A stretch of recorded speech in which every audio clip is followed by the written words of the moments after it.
I'm telling you, Sheon, the Camry is gone. It's a massive white goat and I am currently riding it through Lekki. You are riding a goat. Are you serious right now? Ajemo. Gala. Buy your gala. Very cold drinks. Sound, what do you mean I have until sunrise? Is this a joke? In case you're just joining us, last time, Emeka Ose, a Bolt driver, picked up a strange passenger on his very first night shift. An older man, a still man, a man who smelt like the forest and sat in the exact center of the backseat like someone who owned the world and had simply forgotten to mention it.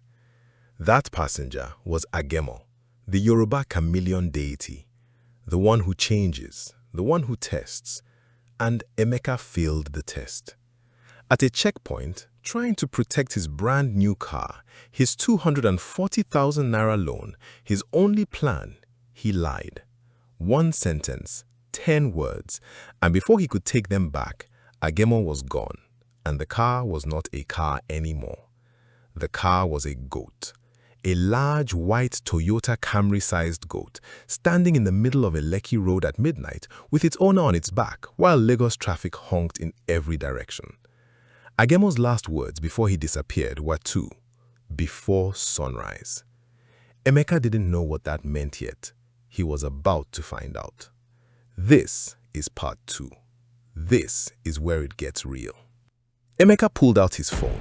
His hands were shaking, but his phone was there, somehow, still in his pocket, because Agemo apparently had the decency not to take a man's phone when he turned his car into livestock.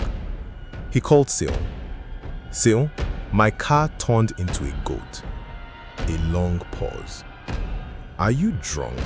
You said you weren't going to. I am not drunk, Seun. His voice cracked right down the middle. The goat had started moving, forward, calmly, through traffic, like it knew exactly where it was going, and Emeka gripped the fur on its back with one hand. I am riding my Camry, except it is a goat. It is walking through Admiralty Way. A bus driver just called me something very rude. This is real. Silence. Then very carefully, and this is what told Emeka it was serious, because Seun was not a careful man by nature. Which deity? No, that's impossible. No, you need to sit down and drink water. Just which deity? Agemo. Emeka said, Agemo. Seun went completely quiet. Because Seun was from Ijebu, and in Ijebu, Agemo was not a story. Agemo was not a metaphor. Agemo was real and ancient and had a very specific way of working, a structure to his judgments that had been understood for generations. Okay, Seun said finally, in a voice so controlled it was almost frightening. Listen to me. Before sunrise, that's the window. If you don't reverse it before the sun comes up, it stays forever. Emeka looked at the road, at the Okadas slowing down to stare, at a group of young men who had stopped completely and were pointing, at a hawker still jogging alongside the goat, offering gala sausage rolls with the professional persistence of someone who has seen everything Lagos could offer and refused to be surprised by any of it. How do I reverse it? Emeka said. Agemo's judgment always comes with one condition, one rule. Whatever you broke, you have to walk the opposite until sunrise. You lied. So from this moment until the sun comes up, no more lies, Emeka said. Not one, not small, not half, not I'm fine when you are not fine, not almost there when you are 10 minutes away. Every single word from your mouth must be truth. The moment you lie again, even once, the judgment becomes permanent. A long silence. How long until sunrise? Emeka said. Seun checked. 4 hours 53 minutes. Emeka looked at the goat beneath him. The goat looked straight ahead, unbothered, walking at a perfectly reasonable pace down a major Lekki road. Okay, Emeka said. Emeka, I said okay. He pocketed his phone. And then, because this is Lagos, and Lagos does not suspend operations for anyone, not even for supernatural livestock incidents, a traffic warden stepped into the road and held up his hand. The goat stopped. The warden looked at Emeka. He looked at the goat. He looked at Emeka again. Oga, where you get this animal? This was the first test. Emeka could feel it. It could say, it followed me. 3 words, harmless. Who would even know? You would know, said something in his chest, and so would whatever he's watching. He took a breath. It's my car, sir, Emeka said clearly. I told a lie at a checkpoint, and a deity transformed it into a goat. I am trying to reverse it before sunrise by not telling any more lies. The warden stared at him for a very, very long time. Then he stepped to the side of the road. God deal, he said quietly, and he waved them through. The next 4 hours were the strangest of Emeka's life. He rode the goat through Lekki, through Lagos Island, through the dark, generator-lit hours of a Lagos light that refused to end quickly enough. And he told the truth. Every time someone stopped him, and people stopped him often because a man on a very large goat is hard to ignore, he told the truth. A journalist found him at 1:30 a.m., camera already out, eyes shining with the specific joy of someone who has found exactly the story they didn't know they needed. Is this a stunt, performance art, social media campaign? No, Emeka said. My name is Emeka Ose. I am 31 years old. I am a Bolt driver. I took a loan for a car, and then I lied to a soldier at a checkpoint to protect it, and a Yoruba deity was sitting in the back seat and turned it into a goat.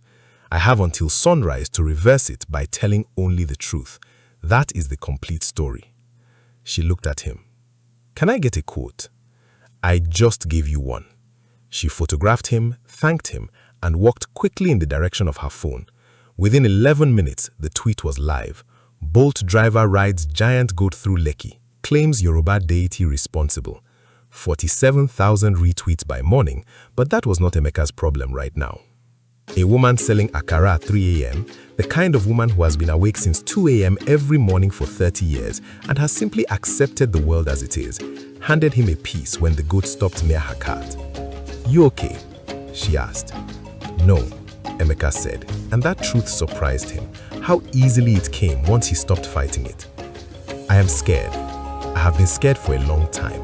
I am 31 and broke and uncertain, and I've been lying about all of it, not because I was dishonest by nature, but because I was human and afraid, and the lie felt softer than the truth every single time. The goat was still beneath him, patient, waiting. The horizon turned gold, and Emeka said out loud to no one and everyone, I am afraid of failing. That's the truth, not the registration. That was just the lie on top. The real lie is that I keep pretending I'm not scared. I am scared, and I don't want to lie about it anymore. The words fell into the morning air. The goat shuddered. Once, and Emeka was in his car, his Camry, his beautiful plastic-smelling 24 monthly installment 240,000 naira Camry, steering wheel warm under his palms, dashboard glowing soft, pine tree air freshener swinging gently in the air conditioning. The engine turned over, that perfect, new, quiet purr. He sat there, both hands on the wheel, and he laughed the kind of laughing that has crying inside it, the kind your body produces when something real has happened and it doesn't know which feeling should lead. He chose laughter. He drove home in the golden morning light with all the windows down. That afternoon, Emeka renewed the registration. He also called the microfinance company, something he had been dreading for weeks, and asked plainly and without pretending everything was fine, whether there was a grace period option if payments became difficult. They said yes. He had not known, he had never asked. He felt something shift in his chest when he hung up. Small, but real. He went back online at 7 p.m. that evening. His first passenger of the night was quiet. She sat in the center of the back seat. She smelled faintly of old bark and rain on dry earth. She said nothing for the entire ride. Emeka drove carefully, checked his mirrors, signaled at every turn, told her the accurate ETA, admitted honestly when a road was slow. When she stepped out at her destination, she paused at the window. She looked at him for a moment. Well done, she said. He got 5 stars, and for the first time in longer than he could remember, he felt like every single one was earned.